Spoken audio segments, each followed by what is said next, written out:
Muy buenas tardes a todos y todas. Muchas gracias por participar de este evento. Sean todos bienvenidos y bienvenidas. Este webinar fue denominado Inversión Social, los límites del financiamiento público y es un evento organizado por el Centro de Análisis y Difusión de la Economía Paraguaya en el marco de la campaña ¿Qué reforma pensando el Estado post-pandemia? Esta campaña es una propuesta desarrollada desde el CADEP y versa sobre la reforma del Estado a partir de las discusiones, eh, debates, análisis que empezaban a desarrollarse a comienzos de este año en el marco de la pandemia y en torno a los desafíos que nos coloca hoy en día esta situación de pandemia, no solamente a los paraguayos y paraguayas, sino a todo el planeta Tierra. En este marco, actores políticos determinados y algunos sectores fueron planteando la necesidad de llevar adelante una reforma al Estado atendiendo los problemas urgentes que fueron saliendo a luz en la coyuntura de la pandemia. Es así que el CADEP planteó esta campaña buscando fomentar la discusión y el debate público informado sobre las reformas necesarias dentro del Estado paraguayo, centrándose en el análisis de las políticas públicas, principalmente con foco en la salud y la protección social, siempre teniendo en cuenta una mirada inclusiva y de respeto de los derechos económicos, sociales y culturales. En este primer webinar tenemos el gusto de presentar los dos primeros documentos eh, publicados en el marco de esta campaña, el primero de ellos denominado Cómo se financia el Estado, bajo la autoría de Rodrigo Ibarrola, investigador invitado para este proceso, y el segundo sobre el financiamiento de salud y la protección social, desarrollado por Verónica Serafini, eh, investigadora del CADEP. El día de hoy también vamos a contar con la presencia de Fernando Masi como comentarista. Fernando es nuestro director del CADEP y también es investigador de nuestra organización. De esta manera, entonces, sin perder más tiempo, me gustaría ceder la palabra a Rodrigo para que nos cuente un poco más sobre su trabajo eh, y la relación que tiene con el desarrollo de la inversión social y el debate de la reforma en la actualidad. Antes de darle la palabra, quisiera presentar a Rodrigo, que él es abogado, licenciado en administración, especialista en contrataciones públicas y candidato a magíster en finanzas. Además, es investigador y articulista de la revista política Terere Cómplice en las áreas de política, economía y finanzas. Sin más preámbulo, entonces, Rodrigo, te cedo la palabra. Muy buenas tardes a todos y gracias, Ignacio, por la presentación y es un honor estar acá integrando este panel entre personas tan prestigiosas, ¿no? Y de tanta trayectoria. Y mi trabajo básicamente se centró en dar un pantallazo general en un lenguaje sencillo de cómo se financia el Estado, de dónde provienen los fondos y en qué se usa básicamente. Es un capítulo introductorio para que cualquier persona que no esté muy adentrado en la técnica, en la jerga económica de finanzas pueda entenderlo, ¿verdad? Al menos ese es el objetivo que teníamos. Y sin perder más tiempo, quisiera empezar hablando del trabajo en sí, ¿no? Voy a tratar de compartirles la presentación, que es,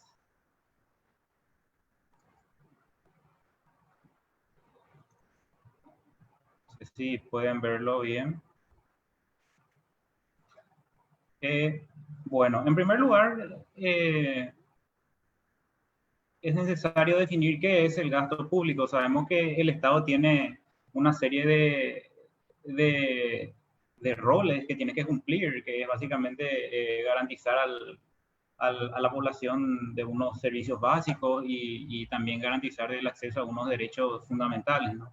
Que están ciertamente plasmados en la Constitución Nacional. Y para cumplir esos roles es necesario que el Estado incurra en gasto y es lo que es básicamente lo que constituye el gasto público, es a lo que llamamos, en eso gasta el Estado, ¿no? Y para citar unos cuantos, por ejemplo, acceso a la salud, educación, justicia, seguridad, empleo, protección social, que más adelante nos va a hablar la doctora Serafini con mayor detalle.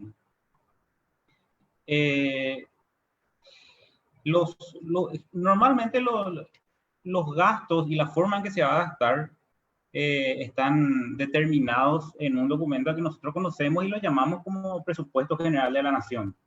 Y el presupuesto, los recursos que se van a usar en el Presupuesto General de la Nación provienen obviamente, de las reglas tributarias y del sistema tributario en general que nosotros tenemos, ¿no? Entonces, por un lado tenemos el sistema tributario que determina qué actores y cuánto van a aportar cada estrato de la sociedad, y del otro lado, en la parte ejecutiva, el presupuesto general de gastos, donde se define hacia dónde y hacia qué actores van a recibir esos recursos, ¿no? De ahí que cada año tengamos un debate político, social y gremios, todas partes interesadas por tratar de influir en cómo va a gastarse ese dinero, ¿no? No sé qué pasó aquí. Bueno, siguiendo con esta posición, el gasto público existen por lo general dos tipos de clasificaciones las más corrientes, ¿no? Tenemos, por un lado, los gastos corrientes, que son los que necesita el Estado para su funcionamiento habitual, que son normalmente los insumos, la remuneración a empleados, la adquisición de bienes, y también incluye los pagos de intereses de la deuda pública. Por el otro lado, tenemos los gastos de capital, que son las inversiones que llevan a valorizar más el activo, el acervo del activo público. Dentro de los ingresos del Estado, es importante señalar que no todos los ingresos del Estado provienen solamente de los impuestos. Nosotros tenemos varias fuentes. Por un lado, los ingresos tributarios y por el otro lado, los ingresos del endeudamiento. En el medio hay una fuente llamada ingresos de capital, pero es muy ínfima. Normalmente se le suele presentar de manera conjunta si uno va a la página de Hacienda y ve los detalles de cómo se presentan los resúmenes, ¿no? Pero básicamente podremos decir que el 65% de nuestros ingresos son corrientes y el restante, el 35%, se financia con deuda pública. De esos, la parte mayoritaria que corresponde a gasto corriente, de nuevo, está formada por ingresos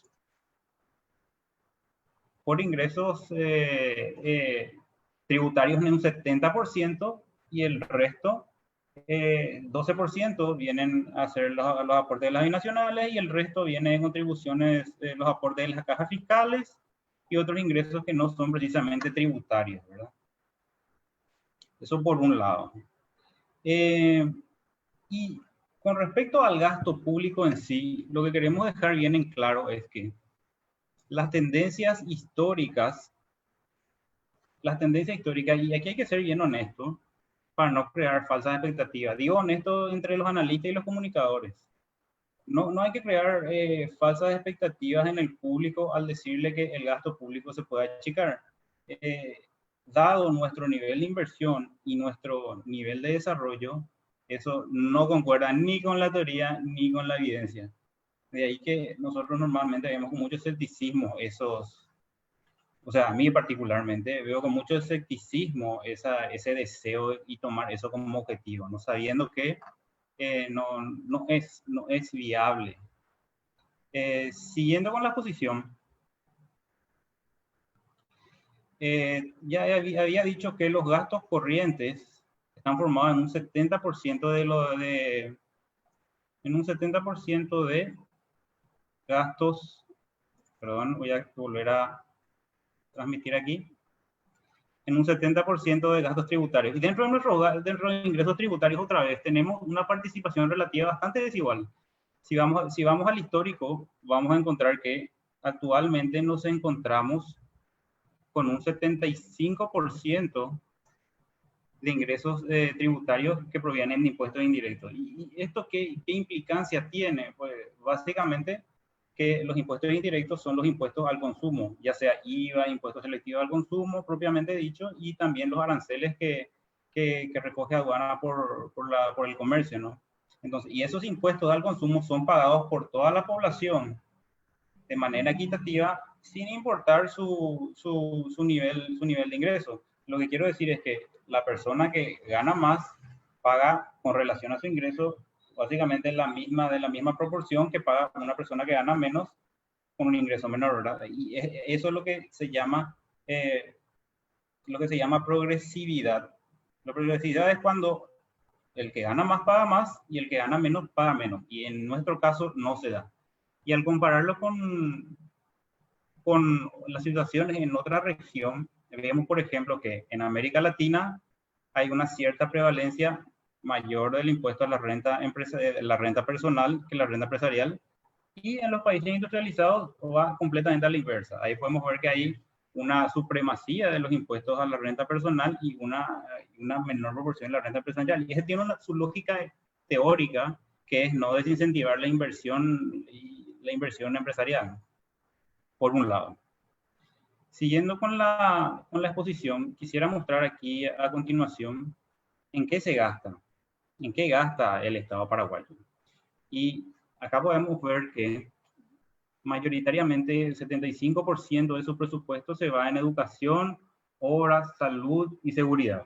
Podemos ver que Hacienda supera con creces al resto, pero es porque incluye el pago de la deuda y los intereses de la deuda. Y aquí quisiera empezar a hablar en algunos mitos que se suelen decir respecto al gasto público. El primer mito que tenemos es de la ineficiencia del Estado. Ciertamente no se puede negar que el Estado paraguayo tenga ineficiencia, pero está lejos de ser el peor de todos. No estoy diciendo con esto que estamos en una posición ideal, pero decir que somos el peor gastador, como se publica en algunos lugares, no es del todo correcto ni intelectualmente honesto, ¿no? En esta lámina podemos ver que estamos por debajo del promedio y estamos muy cerca de Uruguay, por decirlo de alguna manera, ¿no? Y muy lejos de los más ineficientes. En otra cuestión que se suele hablar mucho también es sobre el gasto público en general. Y Paraguay se encuentra muy por debajo del nivel de la región, que está en el orden de los 28%. Sobre el PIB de Paraguay ronda el 19-20%. Y si vamos a países industrializados, en este caso tomo como ejemplo el promedio de la OECD, va al 42%. Entonces, tampoco podemos decir que el Estado gasta demasiado en este sentido, ni es muy grande. Ya sabemos que tampoco es grande por los servicios que provee. No hace falta que yo les dé ejemplos de cierta falta de cobertura en algunas regiones, ¿no? Y el siguiente punto que es normalmente más discutido es la presión tributaria. Paraguay se encuentra con una presión tributaria de aproximadamente el 9% este año. No sabemos en cuánto va a terminar. Es muy probable que termine por debajo aproximadamente. Y 9% es más o menos el 60-70% de lo que se recoge en la región, y somos prácticamente, si no somos el último o el penúltimo, o andamos por ahí. Entonces, no solamente si tomamos en cuenta la región, no estamos en el nivel promedio, sino también si tomamos en cuenta a países de ingresos similares y de nivel de desarrollo similares, porque si ustedes saben, hay algunos actores que no les gusta compararse con los vecinos. Bueno, vamos a compararnos con países que son similares al nuestro, nivel de ingreso igual o nivel de desarrollo, y también estamos debajo. Entonces con eso no hay discusión, es un número bastante sólido, ¿no? Otra cuestión que se suele achacar a esta medida de la presión tributaria es que tributación no toma todos los impuestos incluidos. Y en realidad la medida de la presión tributaria es una medida estándar que se utiliza igual en todos los países, al menos en las comparaciones que hacen los organismos internacionales. Y entre sus críticas podemos tener, no incluyen los impuestos municipales en la presión tributaria. Sí, no incluyen los impuestos municipales, pero también hay que tener en cuenta que no cambiaría demasiado. Los ingresos, la presión tributaria municipal apenas llega al 0,4% del PIB, o sea, incluyendo tampoco varía demasiado. Y eso es porque las municipalidades tampoco recaudan demasiado debido a, podemos dar muchos factores, pero uno de ellos podría ser la pereza fiscal por recibir los royalties, entonces no le ponen la debida gestión en mejorar su recaudación, por otro lado.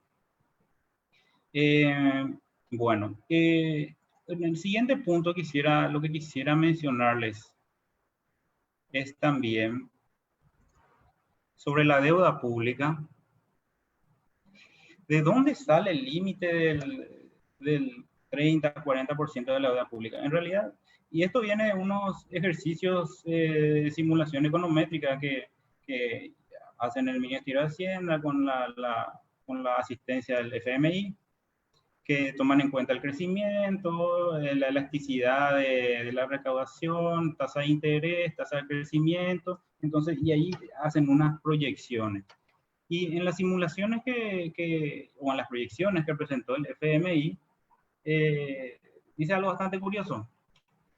Fija que si nuestro objetivo de deuda es de un 30 al 45% sobre el PIB, deberíamos tener un déficit del 2 a 3%, déficit estructural, y crecer a un ritmo del 7-8%. Está claro que los supuestos hoy en día no se están cumpliendo. No crecemos al 7 al 8% y nuestro déficit está por encima. Y de ahí que pone en peligro la sostenibilidad de la deuda, si tenemos en cuenta las simulaciones hechas por el propio FMI. Bueno. Entonces, ¿puede todo soportarse con deuda? No, claramente no. Y no lo dice solamente, no lo digo yo y no lo dicen los demás analistas, sino la propia FMI que hizo esta proyección, asume que se puede soportar con deuda por un lado. Otra herramienta es la APP y la siguiente herramienta obviamente es una reforma fiscal. Está claro que la primera ha sido nuestra fuente principal y la segunda no ha tenido tanta éxito hasta ahora y la tercera ni hablarlo, ¿no? No, hasta ahora no está en discusión. Bueno, y siguiendo con esto, quisiera hablar, por ejemplo, de unos pequeños avances con relación a la gestión del gasto público, ¿no? Se suele decir que, perdón, antes que nada, con respecto al crecimiento del gasto público, no existe proyección, incluso en las proyecciones que realizó el FMI, no existe horizonte en el cual no se prevea el aumento del gasto público, ya sea corriente, ya sea inversión física, o en otro sentido, ¿no? De ahí que, como les dije anteriormente, no se condice ni con la teoría ni con la evidencia, ¿no? Y este cuadro que les estoy mostrando acá son unas proyecciones en las cuales el Paraguay necesita para llegar a la inversión necesaria para igualar a otros países emergentes en materia de infraestructura, ¿no? Pues sí, para no confundirles demasiado, por ejemplo, con un incremento anual del gasto corriente del 3%, un aumento de la inversión pública del 9%, en 8 años alcanzaríamos el 6% de inversión física, con lo cual al término de 17 años cerraríamos la brecha en infraestructura. Es, por ejemplo, un cálculo que es bastante optimista, ¿no? Bueno, con esto lo que quiero decir es que no es suficiente con mejorar la eficiencia en el gasto público, porque si tomamos en cuenta las estimaciones, son 3,8%, son algo así como 1.500 millones de dólares. por poner un ejemplo, la brecha está estimada entre 25.000 millones de dólares y 50.000 millones de dólares solamente en infraestructura, por poner un ejemplo, y está muy lejos en el hipotético caso si lográbamos la eficiencia absoluta, lo cual también es irreal proponerse. Por otro lado,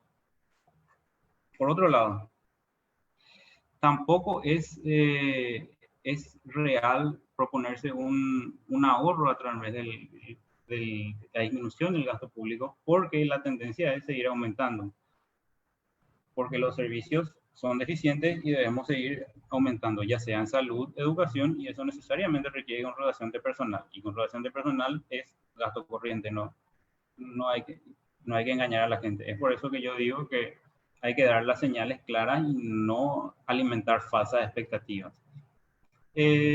Con respecto a los logros, hemos visto que la inversión en salud creció bastante en Paraguay y parte de la propaganda se ha encargado de difundir la idea de que desde el 2003 para hoy aumentó el presupuesto en 16 veces. Pero esa idea olvida el detalle de que partimos desde una base muy pequeña, tal es así que a pesar de haber aumentado 16 veces el gasto en salud, todavía nos encontramos debajo del nivel de los países de ingreso medio alto. ¿Por qué menciono medio alto? Porque Paraguay está catalogado como país de ingreso medio alto. Como vemos en el cuadro, gastamos $394 per cápita en salud y 528 gastan los países de nuestro nivel. Si nos vamos a nuestra región, quedamos un poco más por debajo inclusive. Inclusive Paraguay es uno de los países que más gasto de bolsillo en salud incurre.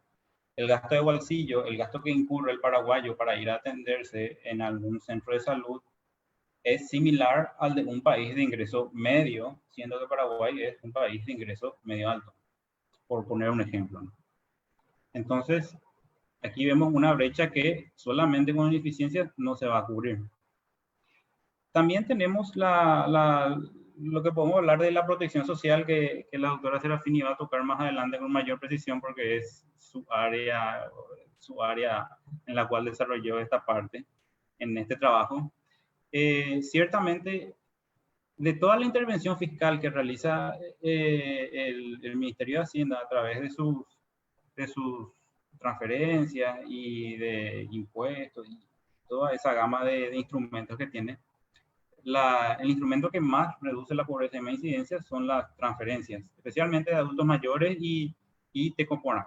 Adultos mayores porque tienden más a reducir la pobreza porque tiene un valor mayor, el valor monetario es mayor, ¿no? Sin embargo... Fernando, por favor, Rodrigo, ¿sí? Dale, perfecto.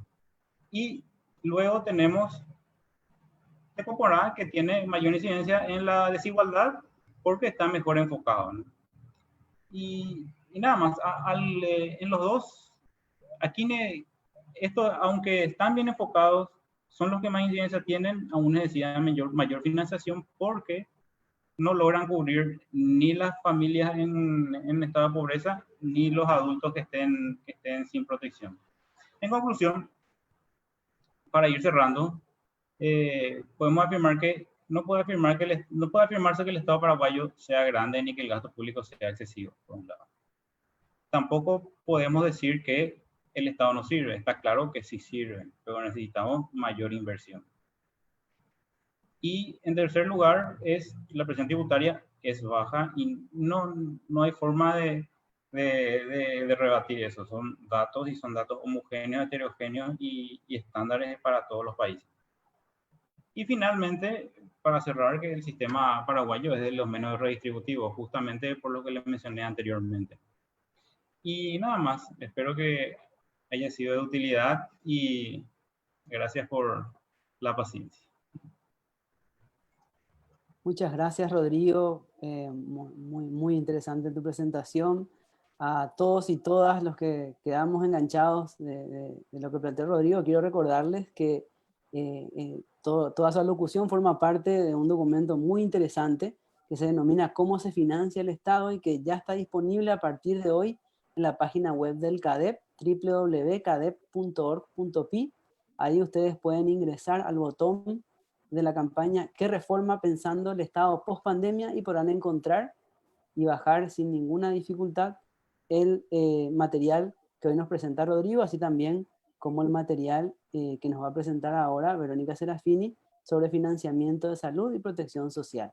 Antes de continuar, quisiera recordarles a todos y todas que a través de nuestras redes sociales, el Facebook y el YouTube, están disponibles los chats, los espacios para que ustedes puedan hacer consultas, puedan vertir opiniones al respecto. Queremos generar un espacio interactivo, no solamente ahora, sino durante todo el proceso de la campaña. Así que les instamos a participar, a comentar, a discutir, a debatir.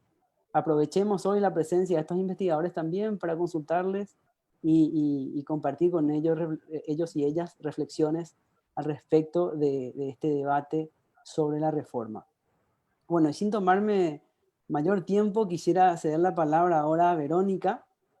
Así que Verónica, te queremos ver, por favor. Verónica Serafini, antes de que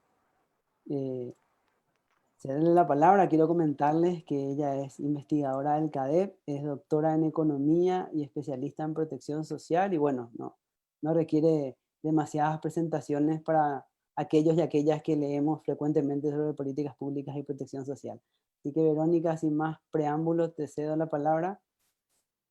Bueno, gracias Ignacio. Rodrigo dio una muy buena introducción al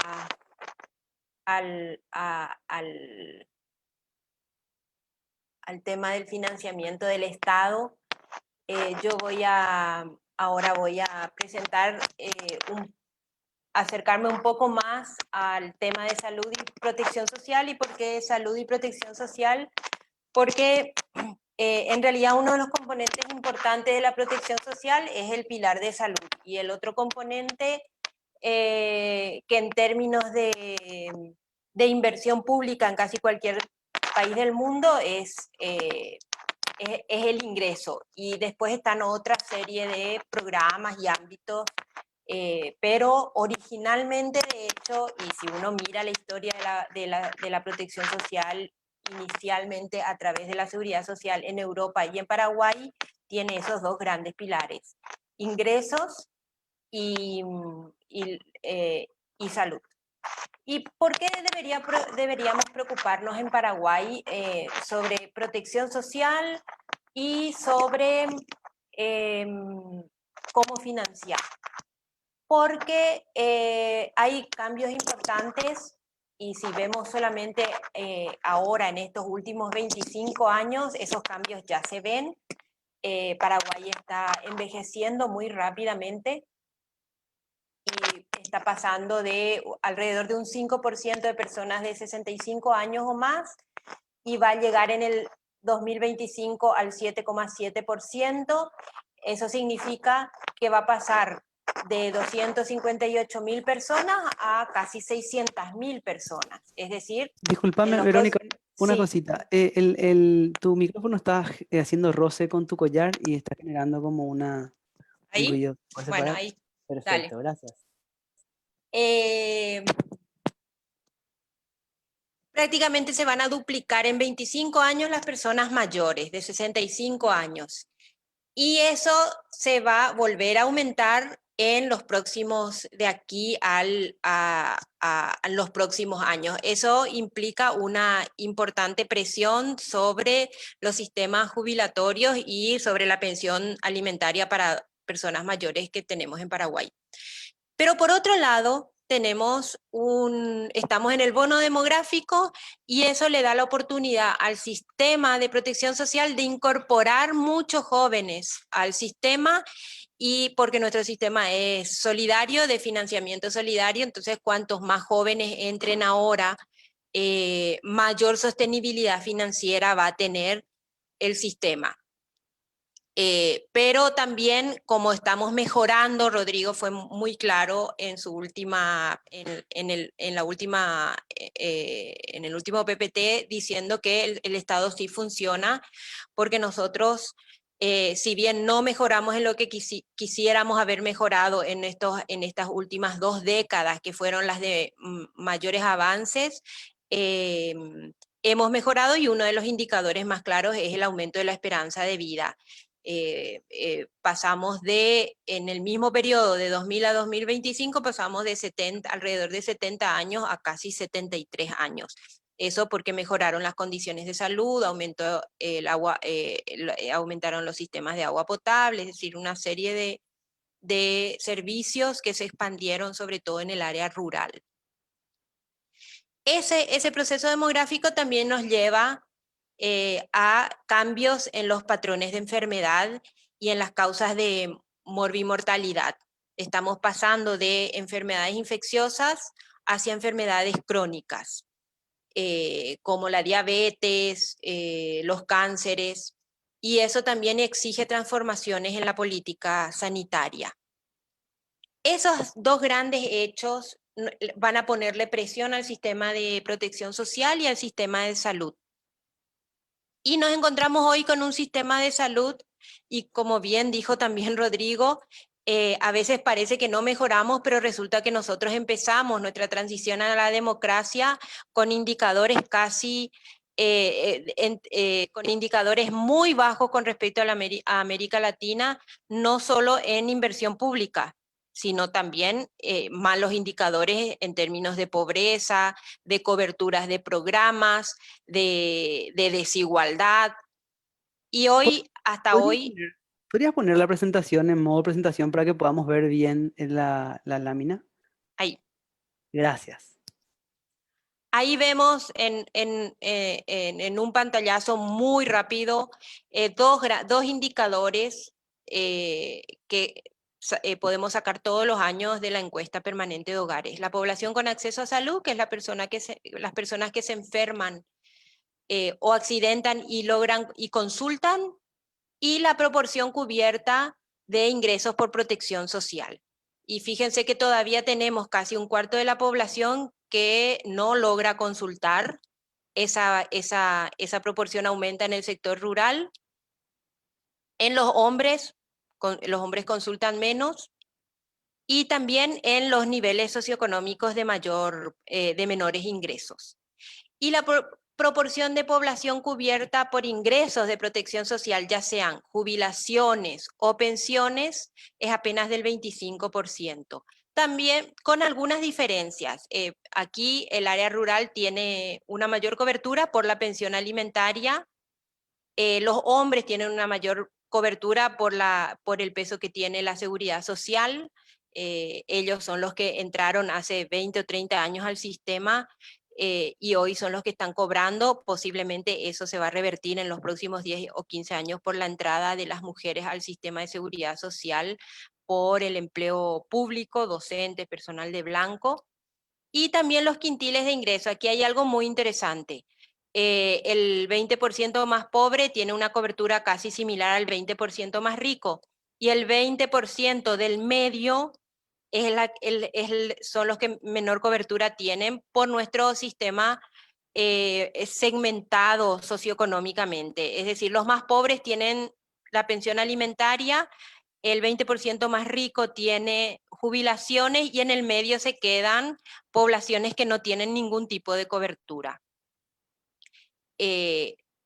Además de la segmentación y de la fragmentación, tenemos, obviamente, esto nos muestra no solamente las coberturas, sino también las prestaciones son distintas. Por ejemplo, la pensión alimentaria, que beneficia al 20% más pobre, es el 25% del salario mínimo, mientras que las jubilaciones están alrededor del salario mínimo y un salario mínimo y medio. Lo mismo en el caso del acceso a salud. Mientras el quintil más rico accede a hospitales más especializados, el quintil más pobre se queda en el primer nivel de atención o en las unidades de salud de la familia.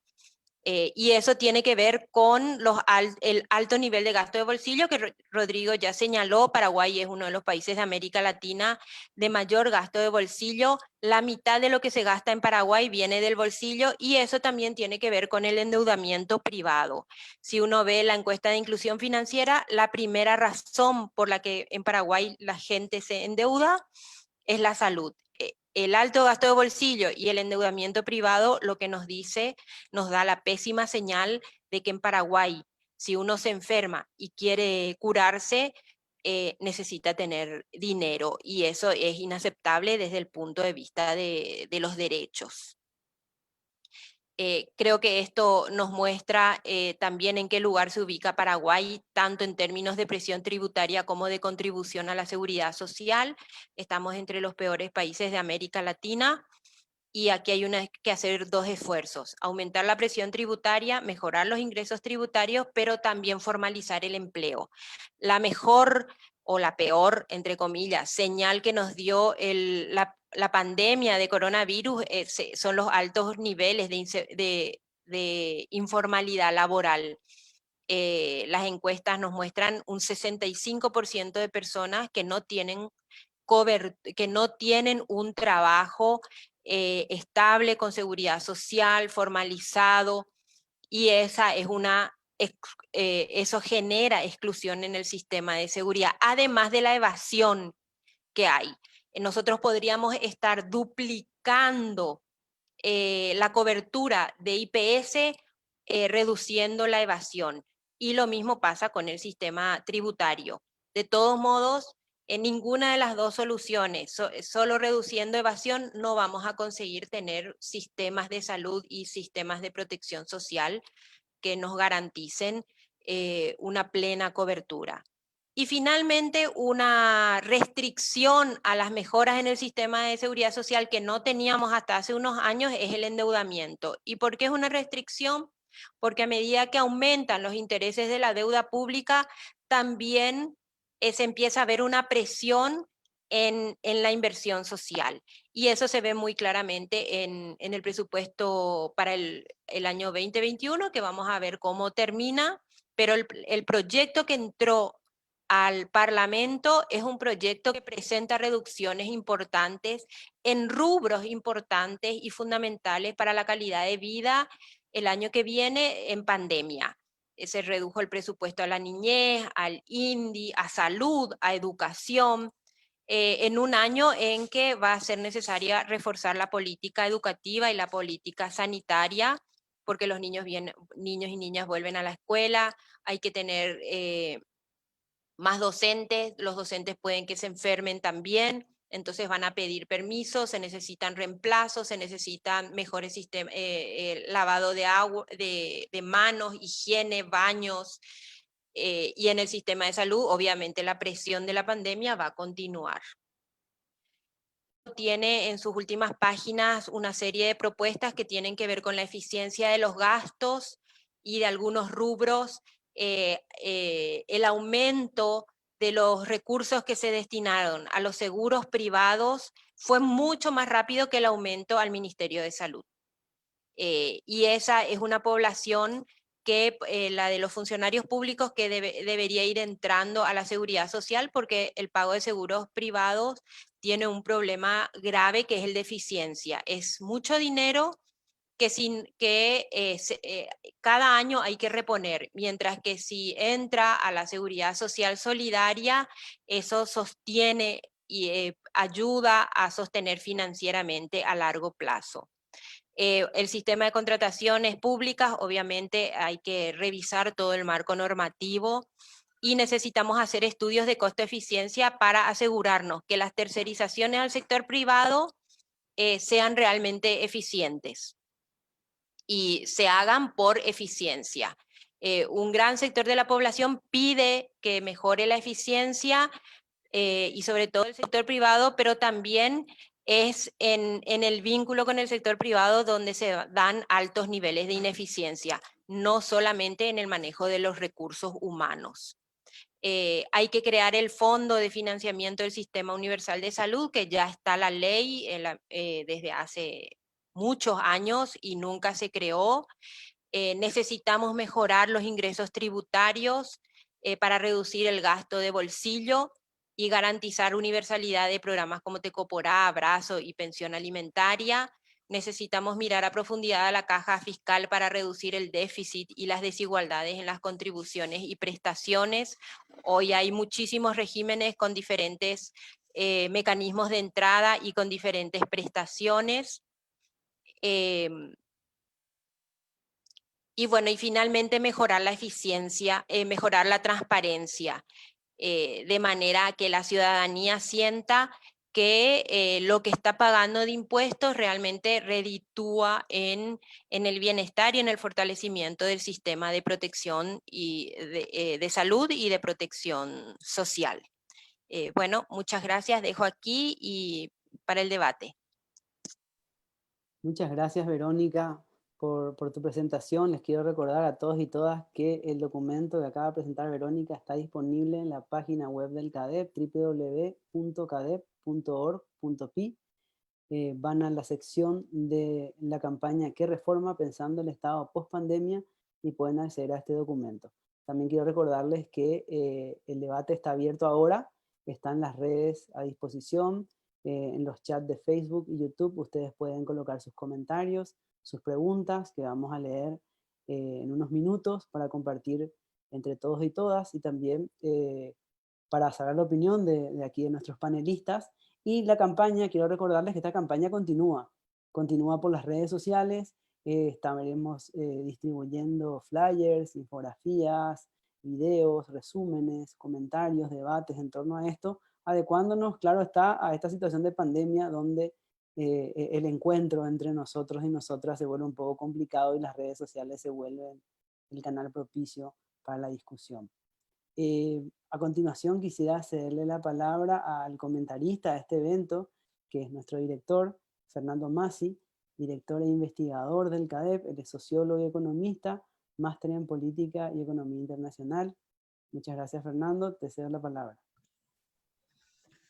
Muchas gracias, Ignacio. Yo quiero ser breve porque me parece que las dos presentaciones fueron muy claras con respecto a, al uso de los recursos públicos y a cómo se obtienen esos recursos públicos, como también cómo estamos financiando nuestro sistema de protección social y de salud. Quiero ser breve para dar lugar más a las preguntas que puedan tener los participantes de este debate.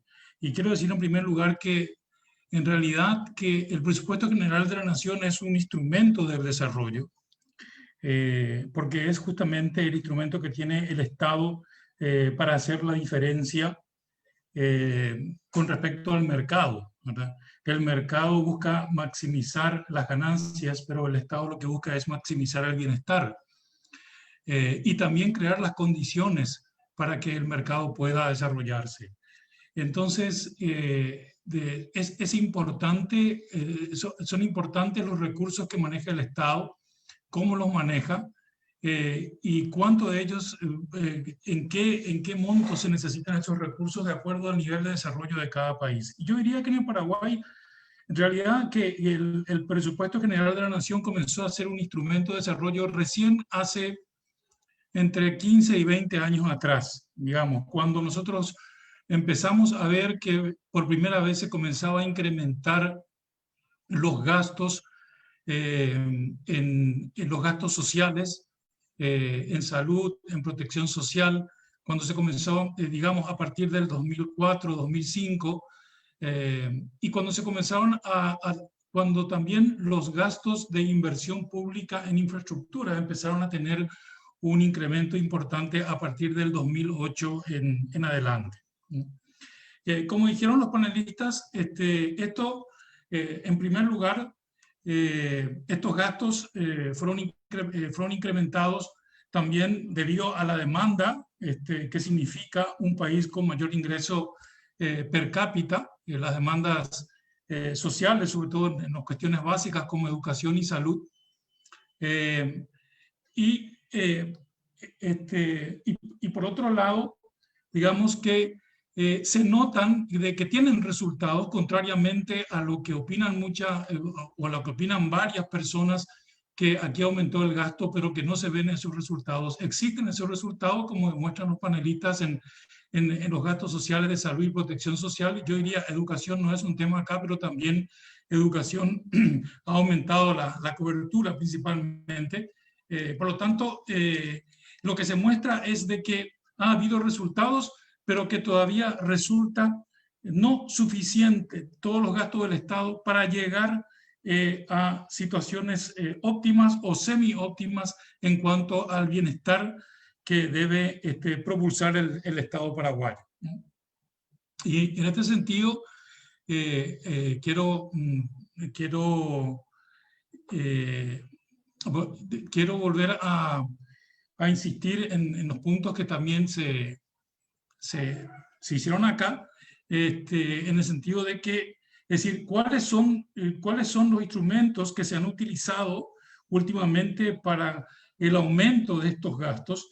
Y fundamentalmente la deuda pública, por un lado, que no es un instrumento sostenible a largo plazo, y trabajar los gastos en el sentido de racionalizar los gastos, evidentemente que es importante, pero que no es suficiente, por cuanto que, como se vieron los números acá, los gastos del Estado son mínimos porque la presión tributaria es mínima y porque la contribución a la seguridad social también es mínima a causa de la poca formalización laboral del Paraguay. Cuando comparamos, no solamente es mínima cuando comparamos con países de igual nivel de desarrollo o de ingresos acá en la región, sino que cuando vemos dentro de nuestra economía o dentro de nuestra sociedad, como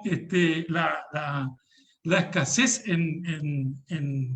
o la poca incidencia que todavía tienen esos gastos en donde tienen que incidir más. Por lo tanto, insistir como se insiste, por ejemplo, en el plan de reactivación económica, o cuando se discute el presupuesto general de la nación, de que aquí vamos a solucionar los problemas solamente haciendo mayor racionalización del gasto y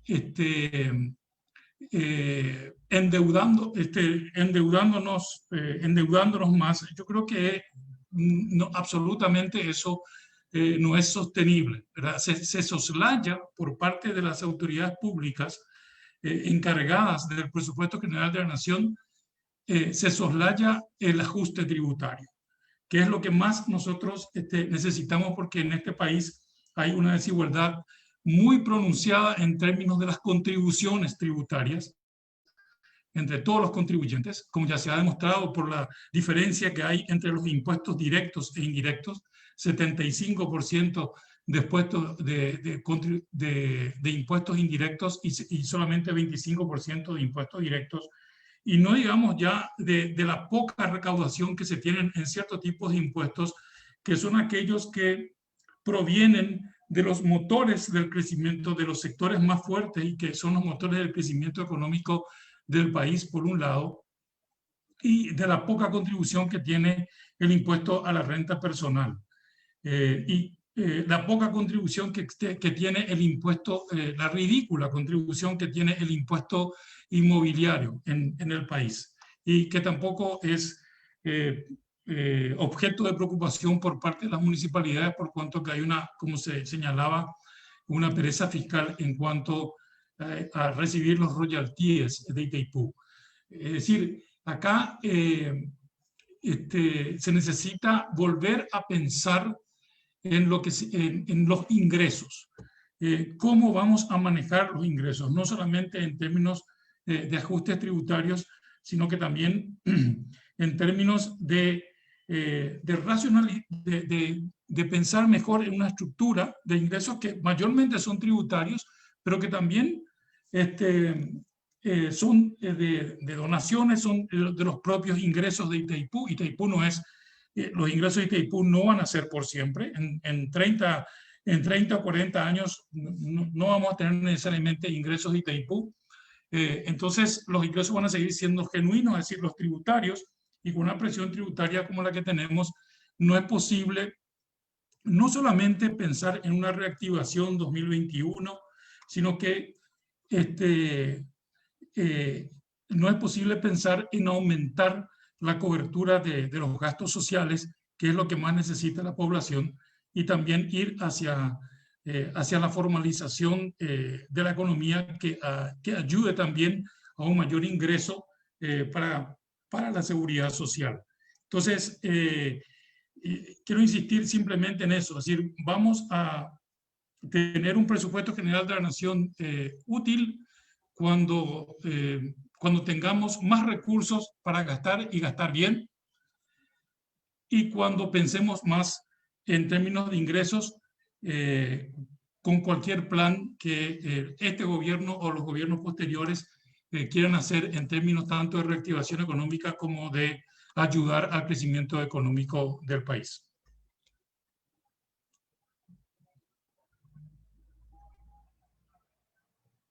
Muchas gracias, Fernando. Bueno, tenemos un montón de comentarios y de preguntas de los y las participantes. Estoy acá dudando si comparto todo con ustedes o voy dosificando. Creo yo que la mejor opción para darle cabida a todos y todas es poder leer todo lo que tenemos ahora y que en todo caso ustedes vayan seleccionando cuáles son las preguntas y los comentarios que quisieran tomar para esta siguiente ronda. La idea es también no ocupar demasiado tiempo. Sabemos que estas actividades, si se extienden en el tiempo, pueden resultar algo tediosas, inapropiadas. Entonces voy a ir leyendo las preguntas que tenemos hasta ahora. La primera es una participante que dice: aunque no es directamente lo presentado, pero está relacionado, me gustaría saber qué opinan los investigadores sobre el nivel actual de endeudamiento del país y si existen vías para conocer cómo se estuvieron ejecutando los fondos adquiridos en el contexto de la pandemia. Otra participante dice: excelente actividad, una pregunta para el panel. ¿Por qué algunos sectores empresariales sostienen firmemente que la presión tributaria en Paraguay no es del 10%, sino de alrededor del 13%, y los ojeros inclusive hablan que es del 20%? Otro participante da su opinión y dice: personalmente creo que es necesario aumentar el nivel de productividad, el salario real y la eficiencia del gasto público. Un gasto nórdico con el PIB latinoamericano no se puede sostener. Otro participante da sus felicitaciones, dice: excelente presentación.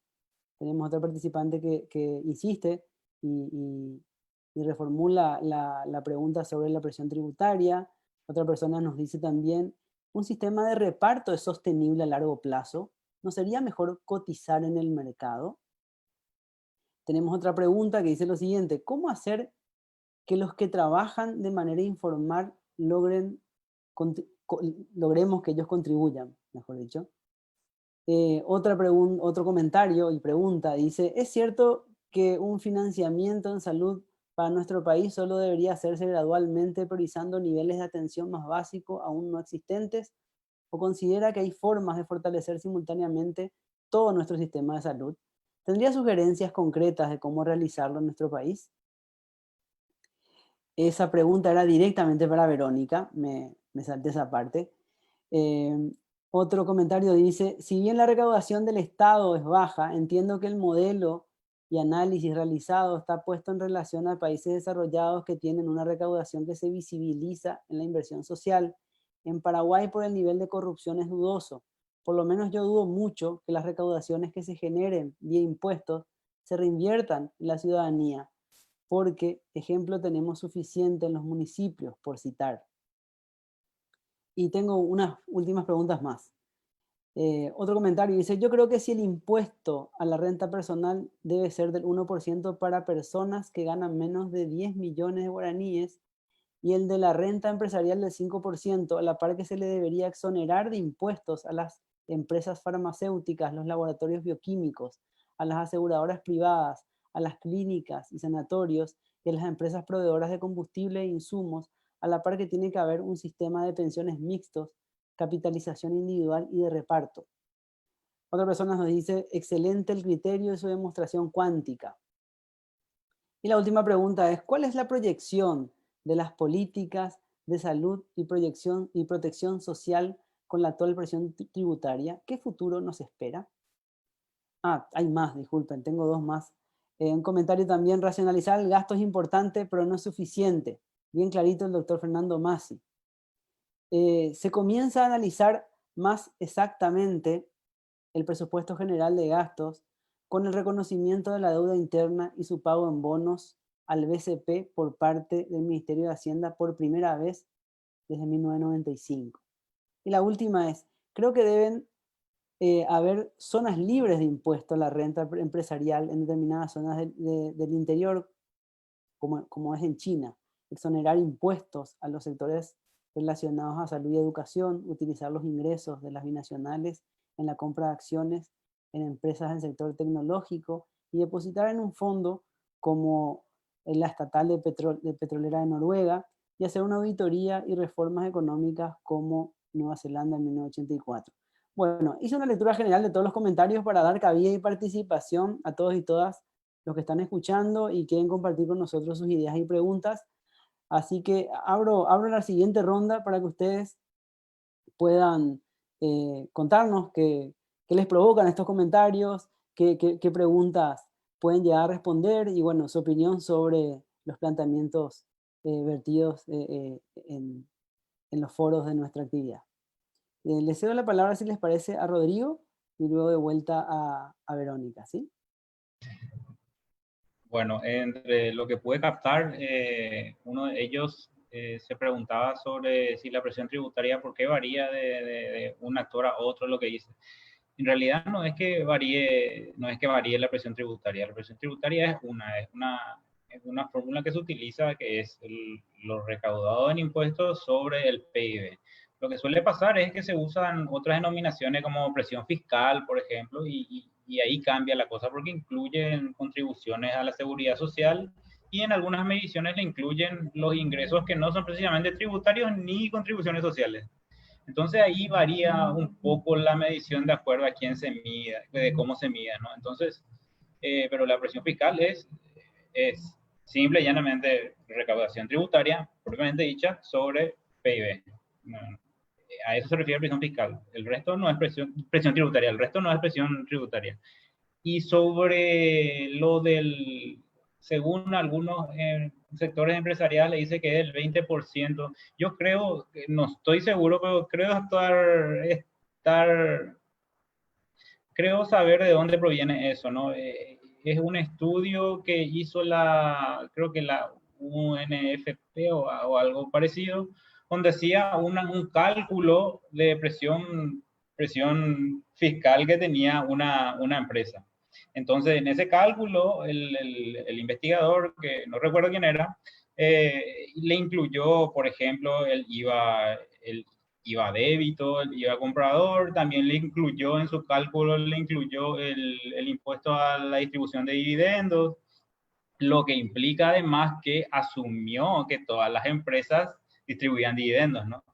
También le incluyó, tampoco le incluyó además, no hizo ninguna deducción en sus cálculos. O sea, estamos asumiendo que todas las empresas distribuyen dividendos, además le incluye el IVA del cliente y además no hace deducciones.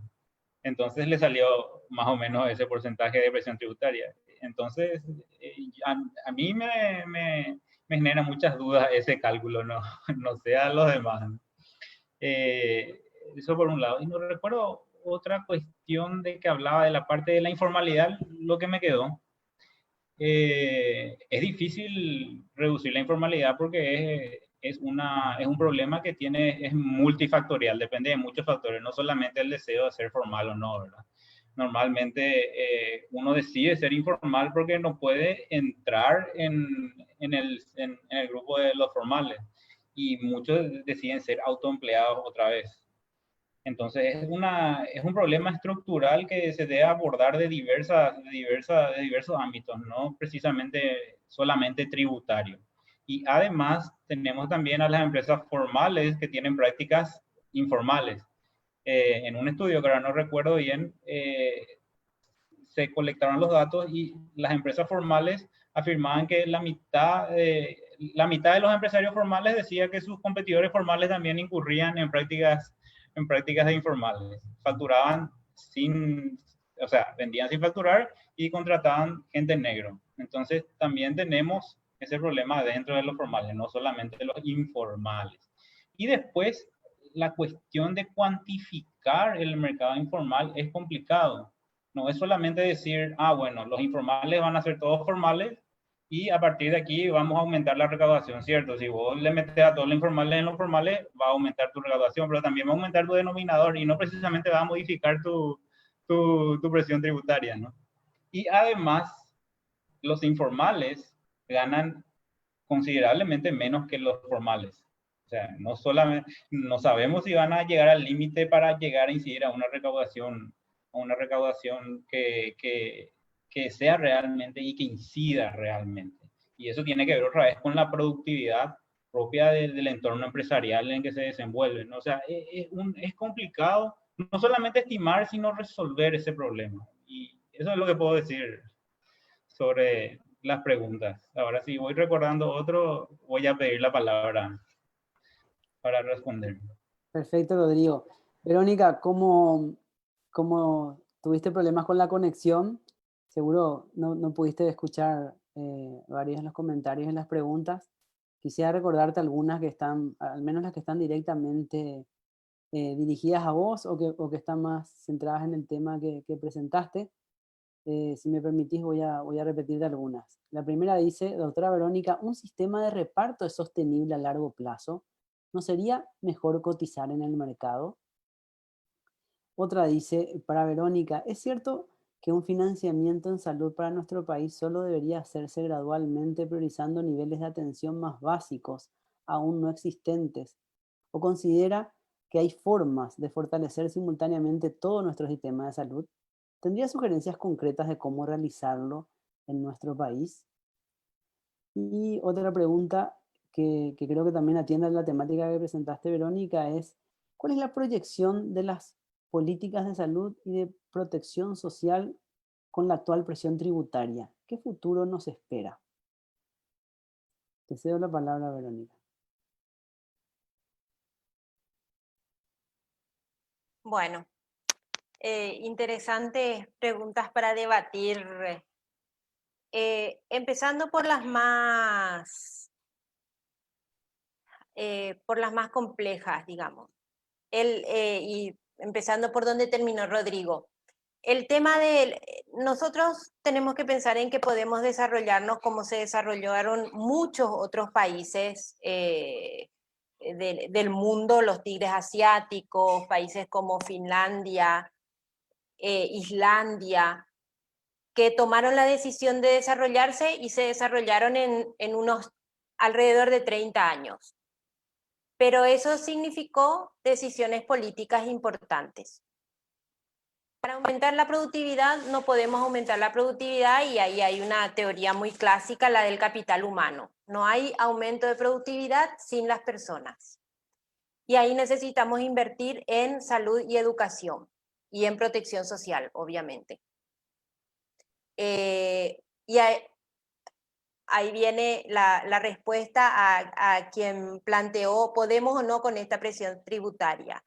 Gastando alrededor del 10% del PIB en salud, educación, protección social, vivienda, inversión, investigación y seguridad social, obviamente no vamos a llegar a ningún lugar. Nosotros estamos más o menos a la mitad de lo que invierte América Latina, estamos a 1/3 del promedio del Mercosur, y quien planteó gasto nórdico, estamos, pero el gasto nórdico es casi del 50%, nosotros estamos en el 10%, o sea, tenemos que tener mucho cuidado cuando planteamos cifras. Y tenemos que cuidarnos de utilizar cifras comparables. Si no, tenemos a los ojeros que dicen que tenemos 20% de presión tributaria, cuando que en todos los informes internacionales tenemos entre el 10 y el 11%. Tenemos a gente que dice que se gasta mal y que no hay resultados cuando que los indicadores dicen lo mismo. O sea, tenemos que también aprender a discutir de manera inteligente y sobre todo honesta intelectualmente, utilizando datos de manera rigurosa. Y una otra cuestión sobre el sistema de reparto versus el mercado. De los 17 sistemas que en la región se privatizaron, y en algunos países de Europa, es un estudio de Stiglitz, tengo entendido que 12 en su estudio ya habían vuelto al sistema de reparto, porque con los sistemas de mercado y con la capitalización individual, y bueno, el caso extremo es Chile, solamente se beneficiaron las empresas que administran los fondos, mientras que la gente se quedó sin beneficios. Y están volviendo. El estudio Stiglitz muestra que de los 17, 12, y después de eso otros 2 más. Es decir, 14 de los 17 sistemas en el mundo que se privatizaron en una década, 20 años después volvieron al sistema de reparto. Nosotros además tenemos la ventaja del bono demográfico, tenemos la ventaja de que hay un gran espacio para que entren más jóvenes y para que se formalice el mercado laboral. Y formalizar el mercado laboral no significa solo que entren los que están en relación de dependencia IPS, significa que también los cuentapropistas, los campesinos, las trabajadoras domésticas, es decir, todas las poblaciones que hoy están fuera tengan condiciones de entrada. Obviamente, con los ingresos tan bajos, ganando alrededor de 1 millón de guaraníes, no van a poder pagar 25% de su salario para entrar a IPS. Ahí tiene que haber un aporte del Estado, de manera que paralelamente el Estado aporte, entren a la seguridad social, pero eso y además mejore la productividad, de manera que también vayan aumentando los ingresos y todos puedan pagar el 25%, ya sea en relación de dependencia o no dependencia. Pero esas son las decisiones políticas que hay que tomar. ¿Cuál es el mejor? Hoy tenemos a la pensión de adultos mayores, que es la política que mayor recursos lleva junto con el déficit de la caja fiscal. Es insostenible porque estamos envejeciendo, además no garantiza calidad de vida al 25% del salario. En algún momento tenemos que entrar el 90% de la población, así como es el caso uruguayo, así como es el caso costarricense, de manera a que todos, los que tienen más aporten más y los que no pueden aportar tanto aporten menos, pero todos tengan un piso mínimo de ingresos.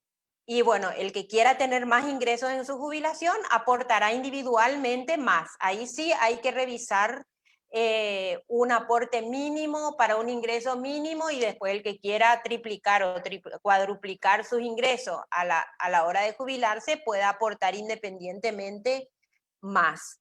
Pero esas son hay muchísimas soluciones exitosas en el mundo.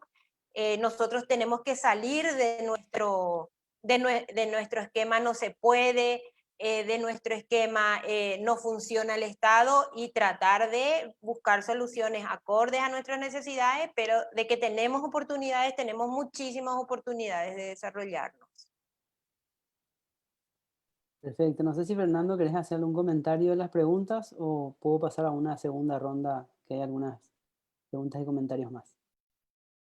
Tenés que activar tu micrófono, por favor.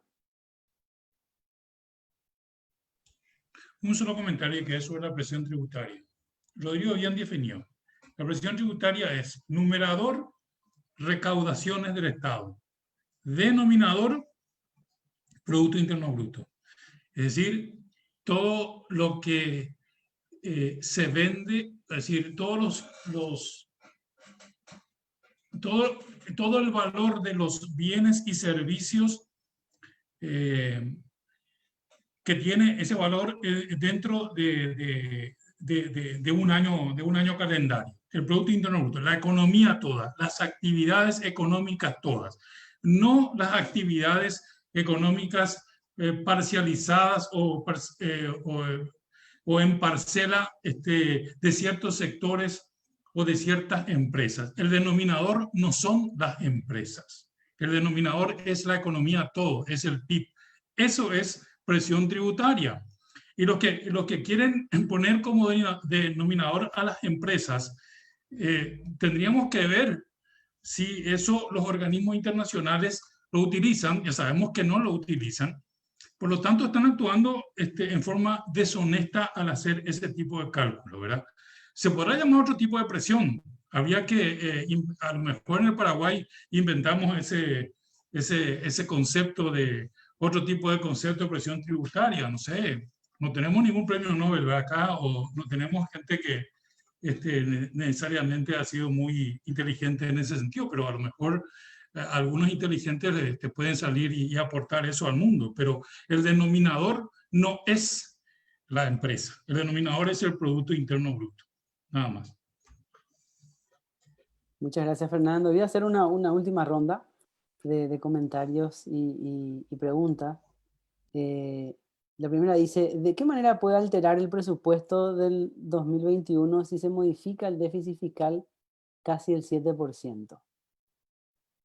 La otra dice, ¿qué piensa tener en cuenta el seguro de desempleo como una política para hacer frente a crisis económicas, en especial con esta crisis del COVID-19?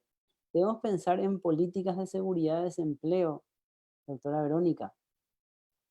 Otra pregunta dice lo siguiente, ¿es posible que los trabajadores informales, sin patrones, aporten por lo menos voluntariamente para generar su jubilación? Y otro comentario dice, ¿cuánto sigue? Todos los funcionarios públicos, incluyendo legisladores, deben aportar a IPS para fortalecer el sistema y utilizar los servicios del IPS para que se presione para elevar la calidad de los servicios y atención. De esta forma, los servicios de salud y los aportes jubilatorios se verán beneficiados. Tenemos también otras preguntas que dicen lo siguiente. Ante el escenario que se presenta con la pandemia, ¿qué alternativas existen para que la recaudación tributaria del Estado no caiga en los próximos años? ¿Qué otros recursos se podrían apelar para que no existan recortes que ya forman parte del proyecto del Presupuesto General de Gastos 2021? Otra dice, ¿qué es más esencial observar en cuanto a la deuda? ¿El porcentaje de la deuda en función al PIB o la capacidad de pago del país? Esta pregunta viene al caso de que constantemente referentes desde el gobierno anterior y el actual señalan que Paraguay tiene uno de los niveles más bajos de endeudamiento en la región, lo cual supuestamente nos da aire para seguir contrayendo deuda. Y la última, ¿queda aún un margen para seguir aumentando el endeudamiento o ya estamos en un escenario de riesgo de no poder pagar la deuda en algún momento? A ver, me pasan una última más. Con esta sí, les prometo que cerramos. Es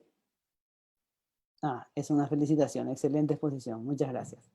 Entonces, les doy de vuelta la palabra a Rodrigo y luego a Verónica y finalmente a Fernando. Dijiste tantas preguntas que no recuerdo todas, ¿verdad? Solamente las últimas respecto a la deuda.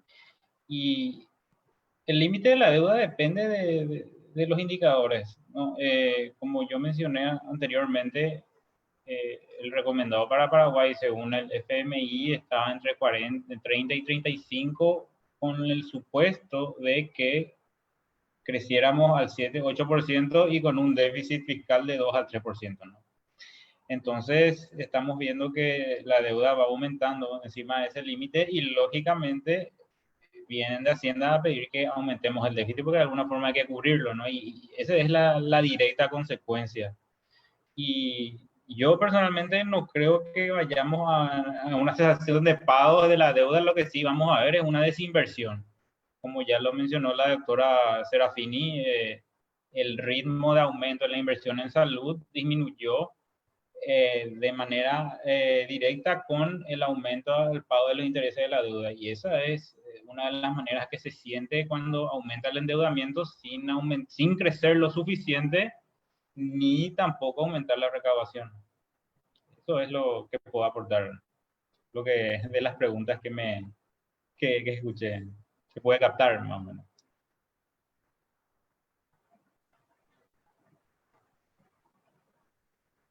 Bueno, yo puedo aportar con respecto al seguro de desempleo. Sí, el seguro de desempleo es un instrumento fundamental que falta para el empleo, sobre todo urbano. Pero para el trabajo rural falta también el seguro agropecuario. Y ahí sí hay diferentes formas de financiamiento, pero si uno ve, por ejemplo, la propuesta de seguro agropecuario, una propuesta que había traído la Federación Nacional Campesina, ellos mismos planteaban tener una coparticipación financiera, es decir, aportar una parte. Aquí lo que tenemos que nosotros pensar es que estamos en un país en el que todos tenemos que contribuir para salir adelante. Tenemos que contribuir cada uno en la medida en lo que puede. Y eso, ese debiera ser nuestro pilar del desarrollo, en la solidaridad. Sin embargo, justamente es lo que menos se siente cuando discutimos el sistema tributario, sobre todo con un sistema tributario tan injusto como el que tenemos, en el que casi el 70% de los ingresos tributarios son indirectos. Y eso va en directa relación también con el impacto de la deuda. Aquí tenemos que preguntarnos hoy no solamente si es sostenible la deuda, porque la deuda puede ser sostenible, pero ¿quién va a pagar la deuda? Cuando se destinen recursos tributarios para pagar la deuda. Lo pagan fundamentalmente los impuestos indirectos, que de nuevo tienen que ver con un mayor peso en las personas que trabajan, que tienen un sueldo, en la clase media y en las personas en situación, en menores ingresos. Entonces, no solamente tenemos que discutir si es sostenible o no la deuda, sino también quién la está pagando en este momento. Me parece que esa es una discusión muy importante. ¿Y cuáles son? La otra pregunta tenía que ver con las opciones. Y hay muchísimas opciones para mejorar las recaudaciones, desde hacer más progresivas las tasas. Hoy en el mundo, además, en Alemania, bueno, Inglaterra ya tiene, se está discutiendo un impuesto a la riqueza, porque con la pandemia del coronavirus le afectó desproporcionadamente a un sector, pero otro sector está ganando más. Entonces, en algunos países donde eso se está viendo, se está planteando un impuesto a la riqueza temporal, y en otros países un impuesto a la riqueza permanente para fortalecer el sistema de salud. Otras opciones es hacer más progresivo nuestro impuesto a la renta personal. Hoy, así como está, paga el mismo porcentaje el que gana 3 sueldos mínimos como el que gana 20 sueldos mínimos. Hay que mejorar, hay que evaluar la eficiencia del gasto tributario. ¿Qué es el gasto tributario? Son las deducciones tributarias que se hacen, las exoneraciones tributarias que se hacen a muchos ámbitos, a la inversión extranjera directa, por ejemplo, sin que sepamos si tienen o no beneficios. Tenemos altos niveles de evasión y de elusión, y tenemos tasas muy bajas en bienes dañinos, como por ejemplo el alcohol, las bebidas azucaradas, la comida chatarra, el tabaco. O sea, la verdad es que tenemos mucho espacio donde trabajar para mejorar los ingresos tributarios y cambiar de manera importante la calidad del gasto, porque hay un discurso sobre la calidad del gasto que es también mentiroso. Nunca vamos a mejorar la calidad del gasto en salud si no hay recursos humanos y medicamentos e insumos, que es un poco lo que falta hoy. Entonces necesitamos aumentar para mejorar la calidad del gasto. Solo teniendo salarios no vamos a mejorar la calidad del gasto, porque hacen falta insumos, medicamentos, hacen falta mejor infraestructura, hacen falta más ambulancias. Lo mismo pasa en el sistema educativo. Si nosotros no garantizamos mejor calidad de vida a los niños y niñas que están en la escuela, no van a aprender aunque le pongamos mucho más dinero al sistema educativo. Necesitamos fortalecer su nutrición, los niveles de violencia en los hogares, y para eso ni siquiera hay políticas. Y no ganamos y no vamos a mejorar la calidad del gasto solamente con eficiencia, porque hay ámbitos que se necesita para mejorar la calidad del gasto que hoy no tienen recursos. Entonces tenemos que tener cuidado también con ese discurso de que solo la eficiencia nos va a mejorar. ¿Qué eficiencia podemos tener gastando lo que gastamos? Si asumimos que gastamos 2,2% en salud y 3,2% en educación, cuando debiéramos estar gastando el doble en salud y el doble en educación, ¿cuánto es lo que podemos ganar de eficiencia mejorando el gasto? Muy poquito. No vamos a universalizar la atención, ni mucho menos vamos a conseguir ganar calidad. Entonces necesitamos, por un lado, obviamente mejorar la eficiencia, pero también tenemos que mirar dónde está la ineficiencia y no dejarnos ganar por los discursos sin información, sin datos rigurosos, y dónde tenemos que mejorar la eficiencia del sistema tributario, que también es ineficiente y que permite altos niveles de evasión y de elusión. Entonces, por las dos vías tenemos espacio donde mejorar y donde ir para adelante sin necesidad de continuar aumentando el endeudamiento, porque ya llegamos a un límite y porque esa deuda se va a pagar fundamentalmente con impuestos indirectos. Así que necesitamos discutir todos estos temas, pero siempre con datos rigurosos. Y un poco el objetivo de estos documentos es poner las cifras para garantizar esa mejor interlocución entre los diferentes actores sociales y el Estado y el sector público. Muchas gracias, Verónica. Fernando, no sé si tenés algún comentario al respecto. Activa tu micrófono, por favor. Yo solo quiero agregar a lo que dijo Verónica con respecto a todos los problemas que tenemos en las recaudaciones. Es que cuando hablamos de evasión impositiva, generalmente la gente piensa es que la evasión impositiva está en el sector informal, que generalmente es un sector de ingresos bajos, digamos, todo lo que significa el cuentapropismo, en términos de unidades económicas, ¿verdad?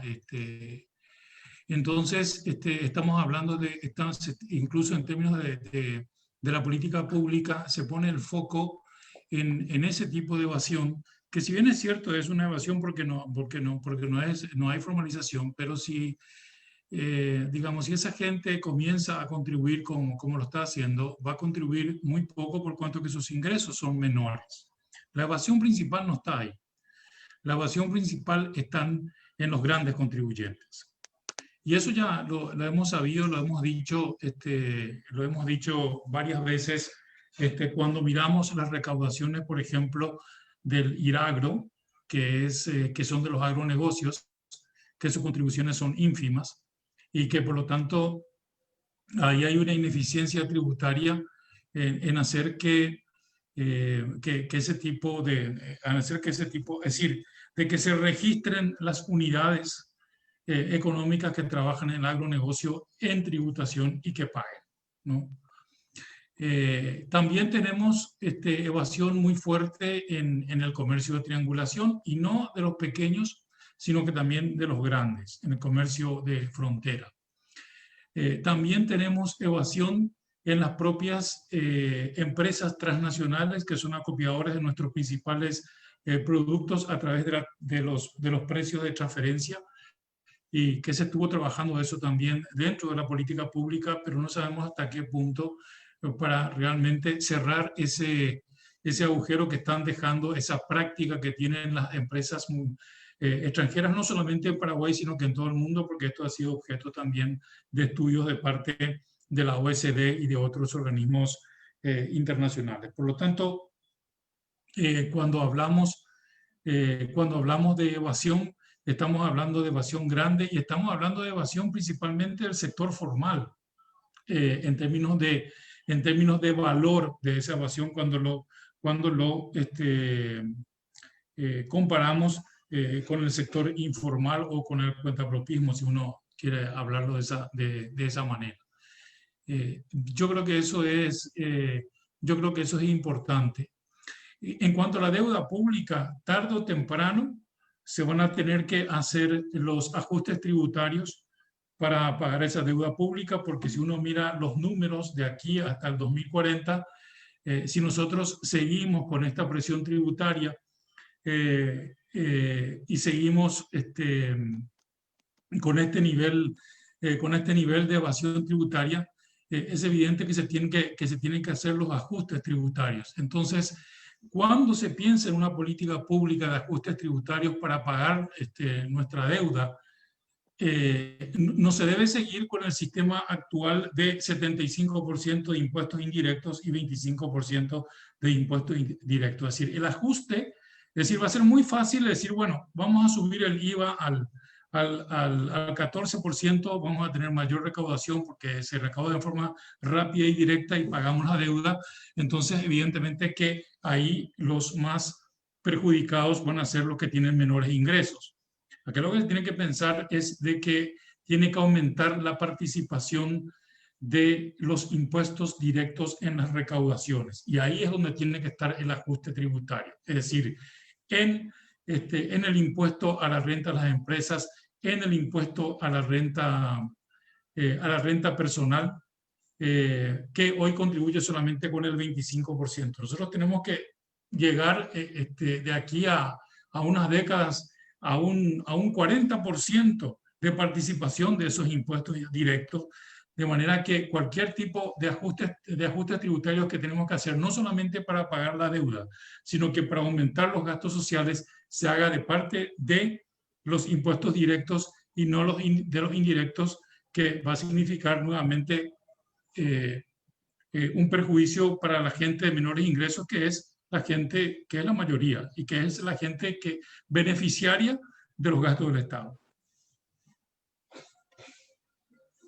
Bueno, muchísimas gracias, Fernando.